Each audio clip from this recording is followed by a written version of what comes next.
everybody. Oops.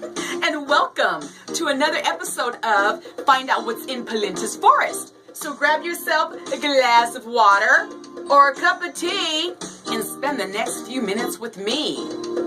And don't believe everything you hear and check your facts. Do your own research.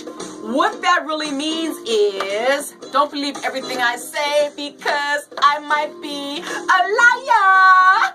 Don't you want to know what my butterflies are saying? Yes, you do. Don't you want to know what my butterflies are talking? This is Find Out What's in Pelenta's Forest. I think I'm getting stuck to my canvas. Actually, I think I am stuck. Oh my God, am I really stuck? I am stuck. What's going on here? All right, this is when I really need an editor. Don't believe everything you hear. I got attacked by my own research. That's about the size of it. And I'm going to do this show. I'm not going to edit this. I'm not going to cut anything out. Don't you want to know what my butterflies are saying? I think you do. What's up, everybody? I got news, election news. And what did you go with? The red or the blue? Well, welcome everybody to Find Out What's in Pelenta's Forest. Today is Wednesday, November 9th, the day after the election. I feel like singing that song. This has to be the morning after. The morning after. The headline read, these are the worst of times. Need I go on? Anyway, I hope you are recuperating from the election. As you know, we don't talk about politics on this show, but your man Donald Trump, he is going to be taking over the presidency.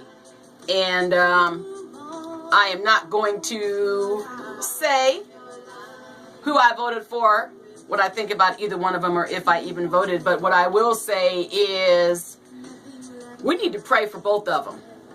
We need to pray for Hillary because she obviously has some medical challenges.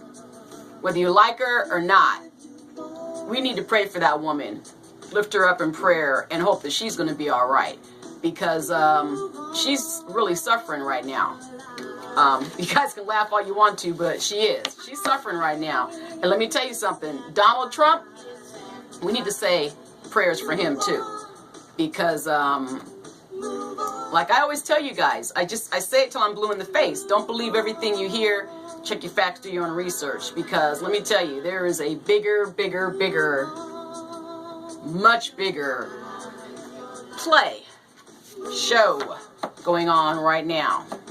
And I'm just going to leave it at that. So, pray for them. Pray for our nation.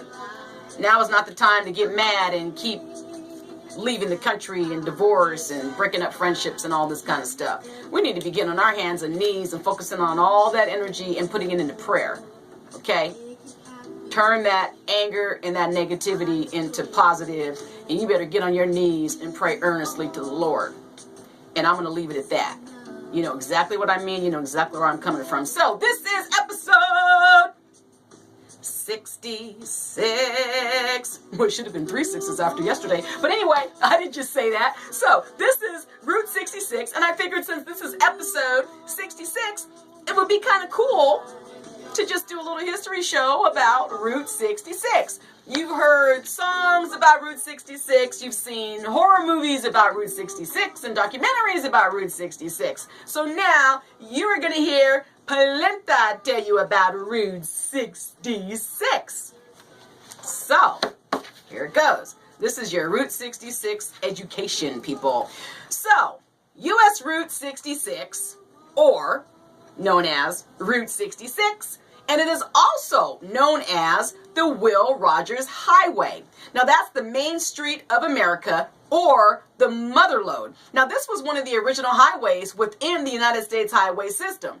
Now Route 66 was established on November 11th, 1926, with road signs erected the following year. So, when they first, got the road going, it didn't even have any signs. It didn't say Route 66, turn left, or, or whatever. But the highway, which became one of the most famous roads in America, originally ran from Chicago, Illinois, through Missouri, Kansas, Oklahoma, Texas, New Mexico, and Arizona, before ending at Santa Monica, California. Now that's covering about 2,448 square miles. Now Route 66 was recognized in popular culture by both the hit song Get Your Kicks on Route 66 and also the Route 66 television show that came out in the 1960s. Now US 66 served as a major path for those who migrated west, especially during the Dust Bowl of the 1930s, and the road also supported the economies of the communities through which it passed. Now, people doing business along the route became prosperous due to the growing popularity of the highway. And those same people later fought to keep the highway alive in the face of the growing threat of becoming bypassed by new interstate highway systems. So you see, Route 66 in a way was its own little celebrity. Now, US 66 underwent many improvements and realignments over its lifetime, and it was officially removed from the United States highway system in 1985. Now, that's something that I didn't know. I just assumed that Route 66, was still there. But it's been replaced in its entirety by segments of the interstate highway system. Now, portions of the road that pass through Illinois, Missouri, New Mexico, and Arizona have been designated a National Scenic Byway of the name, can you guess? The historic Route 66, which is returning to some maps.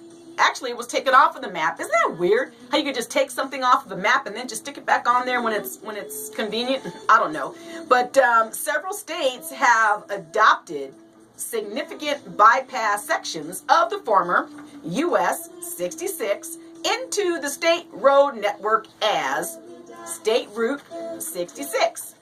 Now, before the U.S. highway system, in 1857, Lieutenant Edward Fitzgerald Beale, he was a naval officer in the service of the U.S. Army Corps of the Topographical Engineers, and he was ordered by the War Department to build a government-funded wagon road along the 35th parallel.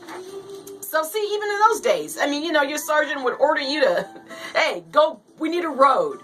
Private Jacobs, get over there and start building that road. That's basically how Route 66 came about. But parts of the original Route 66 from 1913, prior to its official naming and commissioning, can still be seen north of Cajun Pass. Now that paved road becomes a dirt road south of Cajun, which was also the original Route 66. Now, before a nationwide network of numbered highways was adopted by the states, named auto rails were marked by private organizations. So the route that would become US 66 was actually covered by 3 highways. Isn't this interesting? It was actually covered by 3 highways. The Lone Star route passed through St. Louis on its way from Chicago to Cameron, Louisiana, through US 66, and that would take a shorter route through Bloomington rather than Peoria. So the Transcontinental National Old Trails Road led via St. Louis to Los Angeles, but it was not followed until New Mexico. Now, instead of US 66, that was one of the main used routes of the Ozark Trail system. Now, it ended at the National Old Trails Road just south of Las Vegas, New Mexico. That's weird. Again, a shorter route was taken. It was taken here following the postal highways between Oklahoma City and Amarillo. So finally, the National Old Trails Road became the rest of the route to Los Angeles. Really, if you sit down, you just take a minute to think. We just drive around on the freeway and the roads and the streets and everything, but there are still some back roads that are kind of unpaved. But isn't it weird? If you sit back and you really think, we have all these highways and roads and asphalt and stuff now, but at one time we were in a wagon with a horse and some big giant wheels just pulling us across dirt and terrain. There were no roads. So while the legislation for public highways first appeared in 1916 with revisions in 1921, it was not until Congress enacted an even more comprehensive version of the act in 1925 that the government executed its plan for national highway construction. So the original inspiration for a roadway between Chicago and Los Angeles was planned by entrepreneurs Cyrus Avery from Tulsa, Oklahoma, and also John Woodruff of Springfield, Missouri. Now, the pair lobbied the American Association of State Highway Officials from the outset. Public road planners, now they intended US 66 to connect the main streets of rural and urban communities along its course for the most practical of reasons. Now, most small towns had no prior access to a major national thoroughfare. Isn't that weird? So the birthplace and the rise of Route 66, it says here that the numerical designation 66 was assigned to the Chicago to Los Angeles route on April 30th, 1926 in Springfield, Missouri. Now, a placard in Park Central Square was dedicated to the city by the Route 66 Association of Missouri, and traces of the Mother Road are still visible in downtown Springfield along Kearny Street, Glenstone Avenue, College and St. Louis streets, and on Route 266 to Halton, Missouri. Now, championed by Avery when the first talks about a national highway system began, US 66 was first signed into law in 1927 as one of the original U.S. highways. Now, although it was not completely paved until 1938, Avery was adamant that the highway have a round number and had proposed number 60 to identify it. Now listen to this. There's controversy and everything. Now, a controversy erupted over the number 60. Can you believe this? Look, we've been bickering about politics and numbers and mess going way back to who knows when. But a controversy erupted, and mainly it came from the delegates from Kennedy who wanted a Virginia Beach Los Angeles highway to be US 60 and US 62 between Chicago and Springfield, Missouri. Now, arguments and counter-arguments continued all the way throughout February. And this also included a proposal to split the proposed route through Kennedy into Route 60 north to Chicago. I know this is confusing. I hope you're keeping up. But they wanted the Route 60 north to Chicago and then Route 60 south to Newport News. Now, the final conclusion was to have the US 60 run between Virginia Beach, Virginia, and Springfield, Missouri. And also the Chicago-LA route to be US 62. My goodness. I mean, who would think that all this drama over naming a highway or a street? You know, we just drive on the road. You see Florin Road, it's like, oh, okay, there's Florin Road, make a right. But did you ever think of the history behind the highways and the streets and how they got their name and how they came to be? It's just amazing. So it continues to say here that let's see, Avery and highway engineer John Page finally settled on 66, which was actually unassigned because he thought the double-digit number would be easy to remember as well as pleasant to say and hear. Isn't that funny? We all get our kicks when we get on Route 66. 66! Look at that, 66. I feel better now. Say 66 so you can feel better. But anyway, both Avery and Page also appreciated the number 66. It was used in numerology as a master number, bringing material pleasure and success. You see, that's what our problem is now. We are focused on material pleasures and success. Definitely.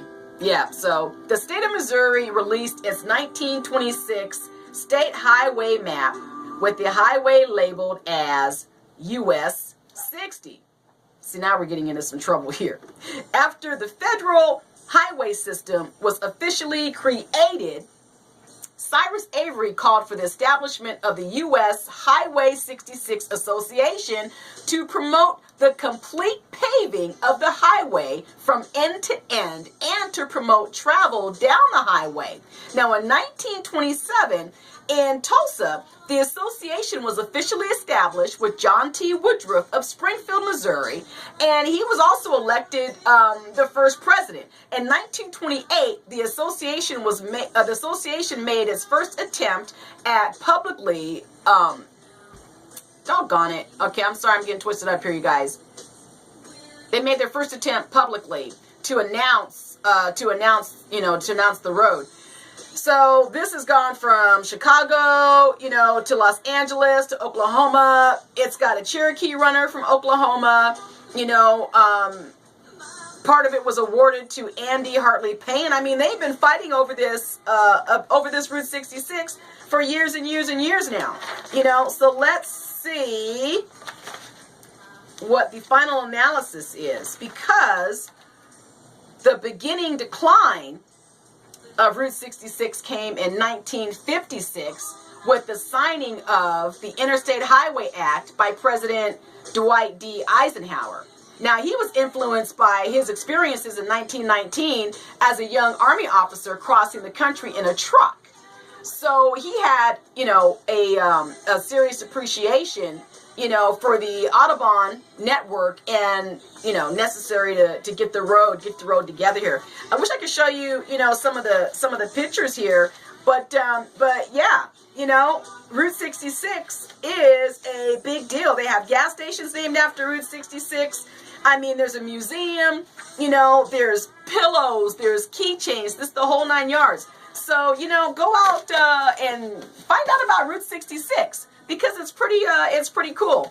And, I always like to do something really funny or tell you a joke or something after the show. I haven't done that in a while, but I have a story here that I'm going to read to you that I thought was pretty funny that someone shared with me.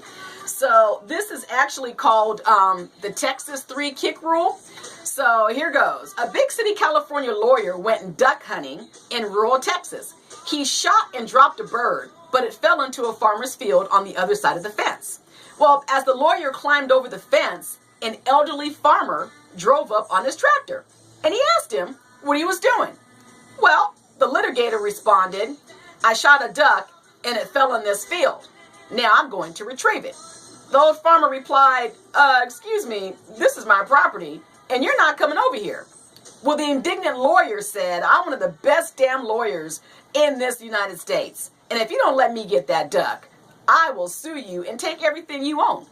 attitude. So the old farmer smiled and said, apparently you don't know how we do things in Texas. We settle small disagreements like this with the Texas 3-kick rule. The lawyer asked, what the heck is the Texas 3-kick rule? Well, the farmer replied, well, first, I kick you 3 times, and then you kick me 3 times, and so on, back and forth until someone gives up. So the attorney quickly thought about the proposed contest and decided that he could easily take the old cougar. He agreed to abide by the local custom, and the old farmer slowly climbed down from the tractor and walked up to the city slicker. He first planted the toe of his heavy work boot into the lawyer's groin and dropped him to his knees. His second kick nearly ripped the man's nose off of his face. The barrister was flat on his belly when the farmer's third kick to the kidney nearly caused him to give up. The lawyer summoned every bit of will and managed to get to his feet. And he said, okay now, you old coot, it's my turn, and I'm gonna love this. The farmer smiled and said, nah, I give up. You can have the duck. Now, if that wasn't in your face, I don't know what was. Ladies and gentlemen, that is our show, Route 66. You can follow me on Facebook, Instagram, and Twitter. And if you dare, you can follow me. Go to my website, PelentaRForrest.com. Buy my book, Angels Passing Through. And given in light of the election, the disappointment that a lot of you are having right now, the anger, listen. After every single election, somebody is angry and hurt and ticked off, which doesn't make any sense to me whatsoever, because we have these separate elections and everybody is at each other's throats and nobody can agree on anything. I mean, I don't know. Maybe I am insane, because in my mind, I believe that we can actually live in a world where people love each other, help each other, agree, get along, and stop all this crazy hate. So despite who you voted for, what you might think, we really need to pray for Hillary, and we also need to pray for Donald, because we're getting ready to go on a ride. And on that note, ladies and gentlemen, I am so very grateful for everything, and I am grateful for you too. So go out into the world, say a kind word to somebody, make somebody's day, make somebody laugh, be nice. Remember, your feelings are important too. So God bless you all, and thank you for watching. Woo! Find out what's in my forest. Be nice to one another and have a wonderful day. God bless you all.